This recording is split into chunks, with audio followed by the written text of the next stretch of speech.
warahmatullahi wabarakatuh. Perkenalkan, nama saya Sherly Ayu Anggraini. Saya berasal dari Prodi D4 Manajemen Aset Publik Reguler dari kelas 11. Saya nomor absen 23 dengan NIM 4111230134. Di sini saya akan menjelaskan tentang teori hukum menurut beberapa ahli. Beberapa ahli tersebut yaitu yang pertama ada Hans Kelsen, kedua ada Rusty Pound, dan ketiga ada Jeremy Bentham. Yang pertama adalah Hans Kelsen. Biodata Hans Kelsen lahir tanggal 11 Oktober 1881 di Praha, Cekoslovakia. Ia merupakan seorang pemikir hukum yang memperoleh gelar doktornya di University of Vienna pada usia 25 tahun, yaitu pada tahun 1906. Ia melanjutkan studi tambahan di Universitas Heidelberg dan Berlin, lalu mendapatkan gelar guru besar. Hans Kelsen sendiri pernah menjadi legal advisor pada pemerintah Austria hingga beberapa waktu setelah Perang Dunia I berakhir. Dalam kedudukannya ini, Hans Kelsen ikut andil dalam menyusun rancangan konstitusi untuk mempersiapkan berdirinya Republik Austria. Salah satu rancangan Hans Kelsen adalah Konstitusi Austria 1920. Jadi menurut Hans Kelsen, teori hukum itu harus terkait dengan hukum yang senyatanya berlaku, what the law it is, dan bukan hukum yang seharusnya berlaku, what the law ought to be. Ia memiliki 3 teori dalam dunia hukum. Yang pertama adalah teori hukum murni, the pure theory of law. Jadi artinya hukum haruslah bersih dari unsur-unsur di luar hukum. Bagi Kelsen, hukum tidak boleh bercampur dengan unsur-unsur lain, seperti agama, moral, politik, ekonomi, dan lain-lainnya. Artinya, hukum itu harus berdiri sendiri atau otonom. Lalu manfaat pemikiran Kelsen tentang hukum yang otonom itu, yang pertama, hukum yang dihasilkan tidak akan tersandera oleh kepentingan bicik, seperti kepentingan politik.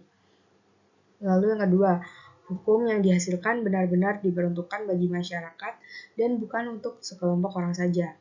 Yang ketiga, untuk mengontrol kekuasaan penguasa agar tidak terjadi kekuasaan yang sewenang-wenang.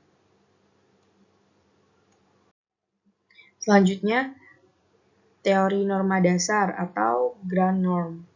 Menurut Kelsen, segala macam peraturan yang berlaku di sebuah negara itu wajib bersumber pada norma dasar.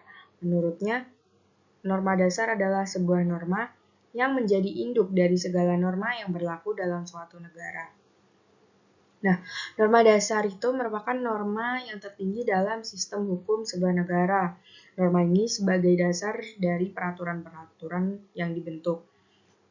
Beberapa negara itu menjadikan konstitusi atau undang-undang dasar negaranya sebagai norma dasar. Sedangkan di Indonesia itu norma dasarnya bukanlah Undang-Undang Dasar 1945, melainkan Pancasila. Yang ketiga dari teori Hans Kelsen itu ada teori hierarki norma atau Stufenbau teori. Teori ini merupakan semua norma atau peraturan yang ada dalam sebuah negara itu harus mempunyai urutan dari yang tertinggi sampai yang terendah. Nah, dalam teori ini, Kelsen menghendaki supaya segala norma harus berurutan dari norma dasar sebagai puncak yang tertinggi, lalu diikuti oleh norma-norma lain yang kedudukannya lebih rendah. Kelsen juga menegaskan bahwa setiap norma tidak boleh bertentangan dengan norma dasar dan norma yang kedudukannya lebih tinggi. Apabila bertentangan dengan nilai dasar, maka norma tersebut tidak bisa diberlakukan atau tidak sah. Teori hierarki norma ini dipastikan berlaku dalam sistem hukum negara-negara modern. Penyelesaian pertentangan dalam sebuah negara. Teori ini mengatur tentang setiap norma yang ada di sebuah negara menjadi tidak tumpang tindih dan memudahkan para pembuat norma untuk menyusun peraturan-peraturan. Sebenarnya hukum Kelsen ini memiliki beberapa manfaat yang baik. Di antaranya hukum menjadi murni tanpa terikat unsur lain, sehingga hukum benar-benar dapat mengontrol segalanya. Hukum akan benar-benar diperuntukkan bagi masyarakat, sehingga tidak akan ada yang namanya tajam ke bawah dan tumpul ke atas. Dan dengan ini, para penguasa tidak akan menggunakan kekuasaannya dengan sewenang-wenang. Namun di Indonesia kita hidup berdampingan dengan unsur-unsur lain seperti agama, moral, politik, ekonomi, dan sosial budaya. Unsur-unsur tersebut wajib menopang satu sama lain, sehingga akan tercipta kehidupan bernegara yang baik. Maka dari itu, teori hukum murni dari Hans Kelsen ini perlu diperbarui agar sesuai dengan zaman. Selanjutnya ada teori hukum menurut Roscoe. Biografi Roscoe sendiri. Roscoe lahir dengan nama lengkap Nathan Roscoe, lahir pada 27 Oktober 1870 di Lincoln, Nebraska, Amerika Serikat. Roscoe merupakan anak dari Stephen Bosworth Pound dan Laura Pound. Ia mengenyam pendidikan tentang botani di University of Nebraska di jurusan botani dan hukum di Universitas Harvard pada tahun 1889 hingga 1890. Pada 1890 hingga 1903, Pound diterima di Nebraska dan praktik hukum sekaligus mengajar di Universitas Negeri. Roscoe Pound sempat menjabat sebagai anggota Komisi Banding di Mahkamah Agung Nebraska pada 1901 hingga 1903. Ia menghasilkan sekitar 102 pendapat hukum yang dijadikan rujukan hingga kini. Ia juga menjabat sebagai anggota Komisi Unifikasi Hukum untuk Nebraska pada 1904 hingga 1907. Roscoe Pound juga menjadi pengajar di beberapa fakultas hukum di Universitas Nebraska, Universitas Northwestern, Universitas Chicago, dan Universitas Harvard. Nah, Roscoe Pound itu merupakan salah satu ahli hukum yang punya aliran sosiologikal jurisprudence yang lebih mengarahkan perhatiannya pada kenyataan hukum daripada kedudukan dan fungsi hukum dalam masyarakat. Ia mengemukakan teori law as a tool of social engineering yang berarti hukum sebagai alat pembaruan atau alat rekayasa dalam masyarakat. Law as a tool of social engineering itu dapat diartikan lagi sebagai sarana perilaku warga masyarakat sesuai dengan tujuan yang telah ditetapkan sebelumnya. Pound menyatakan bahwa hukum adalah lembaga terpenting dalam melaksanakan kontrol sosial. Hukum secara bertahap telah menggantikan fungsi agama dan moralitas sebagai instrumen penting untuk mencapai ketertiban sosial. Menurut Roscoe Pound, kontrol sosial itu diperlukan untuk melestarikan peradaban karena fungsi utamanya adalah mengendalikan aspek internal atau sifat manusia yang dianggapnya sangat diperlukan untuk menaklukkan aspek eksternal atau lingkungan fisikal. Hukum sebagai mekanisme kontrol sosial merupakan fungsi utama dari negara dan bekerja melalui penerapan kekuatan yang dilaksanakan secara sistematis dan teratur oleh agen yang ditunjuk untuk melakukan fungsi itu. Tetapi Pound menambahkan bahwa hukum saja itu tidak cukup. Hukum membutuhkan dukungan dari institusi keluarga, pendidikan, moral, dan agama. Jadi, hukum adalah sistem ajaran dengan unsur ideal dan empiris. Pound pun mengakui bahwa fungsi lain dari hukum adalah sebagai sarana untuk melakukan rekayasa sosial. Lalu ada beberapa kepentingan yang harus dilindungi oleh hukum menurut Roscoe Pound. Di antaranya ada kepentingan umum atau public interest. Kepentingan umum tersebut dibagi ada dua. Yang pertama kepentingan negara sebagai badan hukum dan kepentingan negara sebagai penjaga kepentingan masyarakat. Lalu yang kedua ada kepentingan masyarakat. Di antaranya yang pertama kepentingan akan kedamaian dan ketertiban. Dua, perlindungan lembaga-lembaga sosial.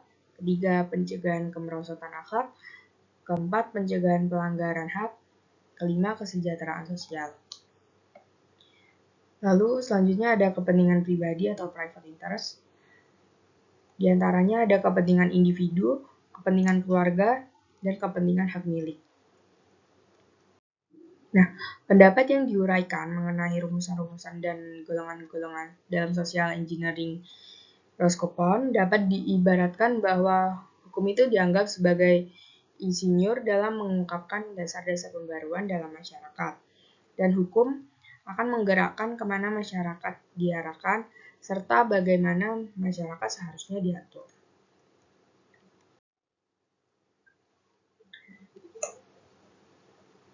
Lalu ajaran Roscoe itu bergerak dalam tiga lingkup.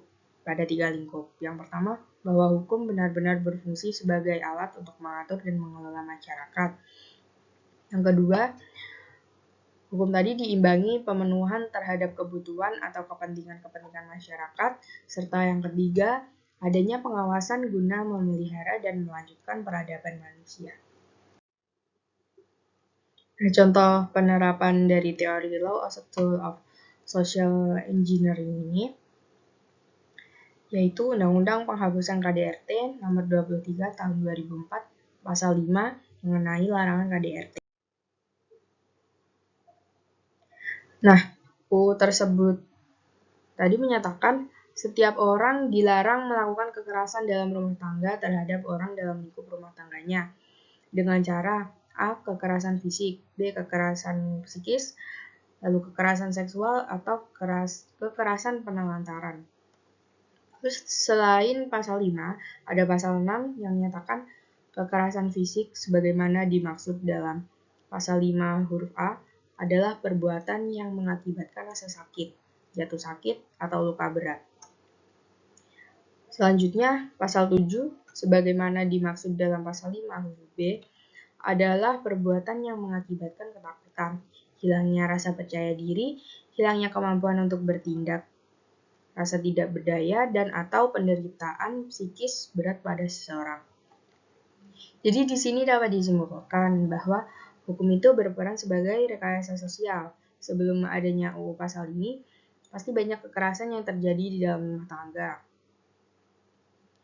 Baik kekerasan fisik, psikis, dan kekerasan-kekerasan lain yang tentunya dapat menimbulkan ancaman bagi kehidupan berumah tangga. Contohnya, suami yang memukul istri hingga babak belur.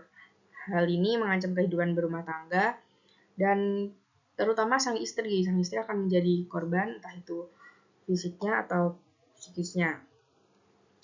Dari contoh ini, maka hukum diadakan untuk rekayasa sosial agar tidak terjadi yang namanya kekerasan dalam rumah tangga dan masyarakat juga akan membentuk keluarga yang harmonis, saling menyayangi, serta tidak akan ada yang menjadi korban kekerasan dalam rumah tangga. Masalah yang dihadapi dalam penerapan law as a tool of social engineering ini yaitu apabila terjadi ketidakefektifan dalam hukum yang diterapkan.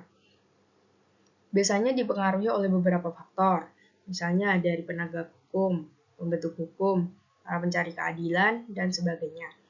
Oleh karena itu, faktor-faktor tersebut perlu diidentifikasi agar tahu batasan-batasan dalam penggunaannya, sehingga hukum yang ada tidak terjadi penyimpangan.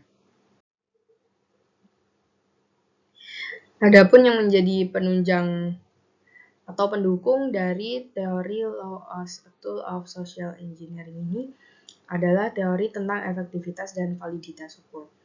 Efektivitas itu merupakan orang benar-benar berbuat sesuai dengan norma-norma hukum sebagaimana mereka harus berbuat, bahwa norma-norma itu benar-benar dipatuhi. Lalu validitas yaitu orang benar-benar berbuat sesuai dengan yang diharuskan oleh norma-norma hukum dan orang harus mematuhi norma-norma hukum. Apabila teori law as a tool itu diterapkan, kehidupan bernegara ini akan lebih tertata. Karena dengan adanya law as the tool of social engineering ini, masyarakat akan lebih mudah terkontrol sehingga meminimalisir tindakan kriminal. Namun penerapan ini tentunya juga harus terdapat batasan-batasan agar tidak mengganggu kepentingan dari unsur-unsur lain seperti agama, moral, politik, ekonomi, dan sosial budaya. Selanjutnya kita masuk ke teori hukum menurut Jeremy Bentham. Biografi Jeremy Bentham yaitu Jeremy Bentham lahir pada tanggal 15 Februari 1748 di Spitalfields, London. Ia dikenal sebagai anak yang suka membaca. Pada tahun 1775, pada usianya yang ketujuh, ia dikirim ayahnya untuk bersekolah di Westminster School. Ketika usianya menginjak 12 tahun, ia melanjutkan pendidikannya di Queen's College, University of Oxford. Lalu tahun 1763 dia mendaftarkan dirinya sebagai seorang barrister di The Honorable Society of Lincoln's Inn dan berhasil menyelesaikan ujian barristernya pada tahun 1768. Setelah merayakan kelulusan barristernya, ia kembali ke Queen's College untuk melakukan voting terhadap pemilihan parlemen di universitasnya. Nah, ketika melakukan voting ke universitasnya, ia berkunjung ke perpustakaan universitas, lalu menemukan salinan pamflet yang diterbitkan oleh Joseph Priestley dengan judul Essay on Government. Di dalamnya ada istilah paling terkenal, yaitu The Greatest Happiness of the Greatest Number. Nah, dari pamflet itu, Jeremy membuat sebuah fondasi baru pada ilmu hukum tentang prinsip-prinsip keberlakuan hukum dan kaitannya dengan masyarakat.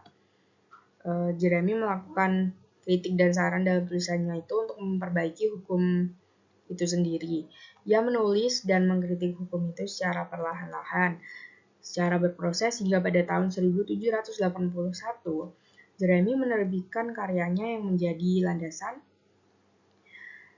dalam mensistematisasi teori utilitarianismenya. Selanjutnya, teori milik Jeremy Bentham itu adalah teori utilitarianisme. Utilitarianisme sendiri merupakan cara yang dilakukan untuk memaksimalkan kedayagunaan dari suatu tindakan, sehingga dari proses tersebut kita dapat menikmati manfaat, keuntungan, kebahagiaan, dan kenikmatan, atau benefit, advantage, pleasure, good, or happiness. Lalu teori Bentham tentang hukum ini didasarkan atas prinsip kemanfaatan, principle of utility, menggunakan istilah utilitas atau kemanfaatan. Bentham menegaskan sebuah kebenaran faktual bahwa setiap orang itu cenderung menghasilkan keuntungan, manfaat, kebaikan, dan kebahagiaan bagi dirinya. Ini berarti setiap orang itu cenderung menghindar dari hal-hal yang merugikan seperti rasa sakit, rasa sedih, kemalangan, ketidakbahagiaan, intinya yang akan mengganggu ketenangan dirinya.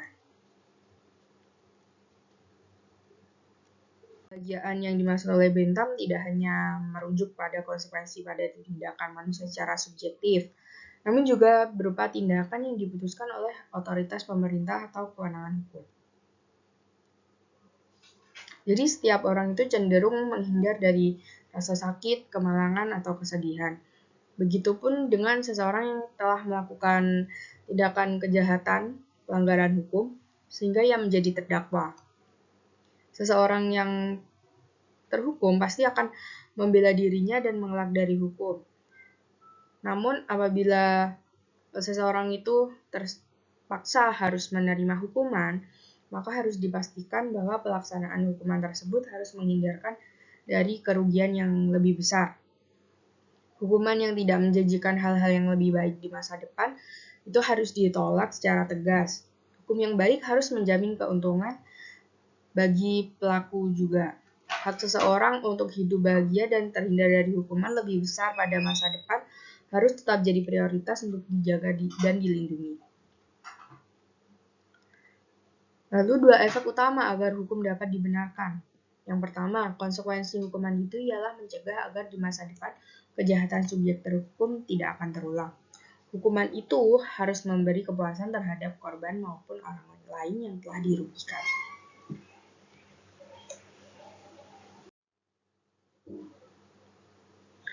Nah, selanjutnya adalah tujuan primer hukuman. Hukuman itu ditujukan untuk agar pelanggar hukum akan kehilangan kesempatan untuk mengulangi kejahatan yang sama, supaya pelanggar hukum itu tidak akan mengulangi kejahatan lagi. Lalu yang kedua, hukuman itu ditujukan supaya pelanggar hukum tersebut mengalami perubahan atau pembaruan pada dirinya. Lalu yang ketiga juga agar pelanggar hukum tersebut mendapatkan efek jera dan penangkalan. Penangkalan di sini maksudnya adalah supaya pelanggar hukum tersebut tidak melakukan kejahatan yang sama ataupun kejahatan lainnya.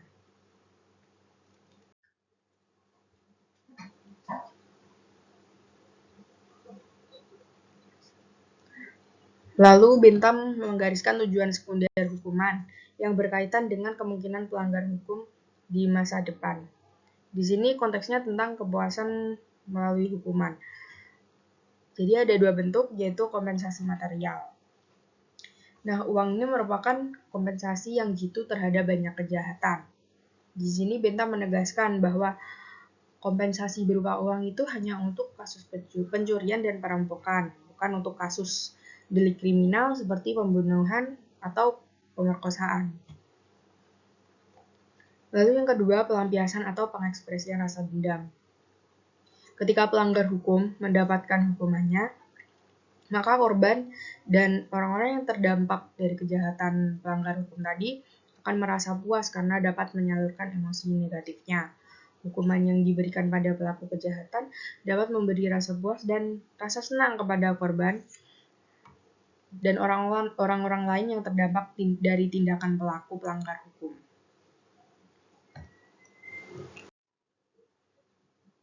Lalu ini ada beberapa kategori utama hukuman kepada pelaku pelanggar hukum.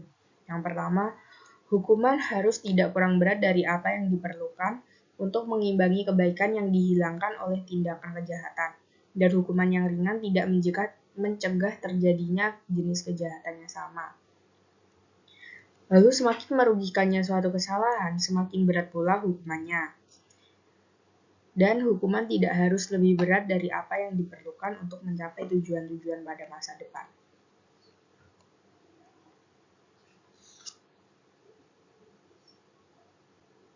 Nah, kata kunci di dalam istilah atau kosakata utilitas Bentham itu adalah kemanfaatan.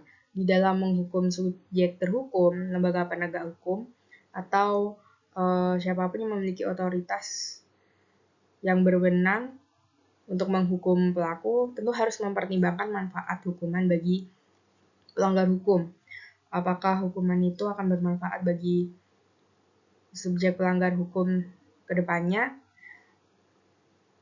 Dan di sini itu perlu diperhatikan mekanisme pelaksanaan hukuman agar sesuai dengan tujuan hukuman itu sendiri. Jika hukuman itu tidak bermanfaat, hukuman itu tidak adil. Hukuman akan menjadi sebuah praktik formalistis yang kehilangan relevansi nilai guna. Jika hak manusia untuk hidup di dunia ini penting, maka hukuman perlu diupayakan untuk memastikan pelanggar hukum dalam kondisi bahagia di masa depan. Hukuman itu harus menuntun pelanggar hukum agar dia bahagia di masa depan dengan artian bebas dari hukuman dan tidak boleh lagi melanggar hukum. Nah, teori hukum yang disampaikan Bentham ini menurut saya akan membawa dampak baik di masa depan apabila diterapkan. Karena teori ini tidak hanya mementingkan korban, tapi juga mementingkan masa depan subjek terhukum. Namun harus ditegaskan bahwa hukuman yang ada itu harus tetap disesuaikan dengan kesalahan yang diperbuat oleh pelanggar hukum, sehingga tetap tercipta keadilan bagi subjek terhukum dan juga korban. Itulah beberapa teori hukum dari beberapa ahli yang dapat saya jelaskan. Apabila ada kesalahan kata dalam penjelasan saya mohon maaf. Terima kasih. Wassalamualaikum warahmatullahi wabarakatuh.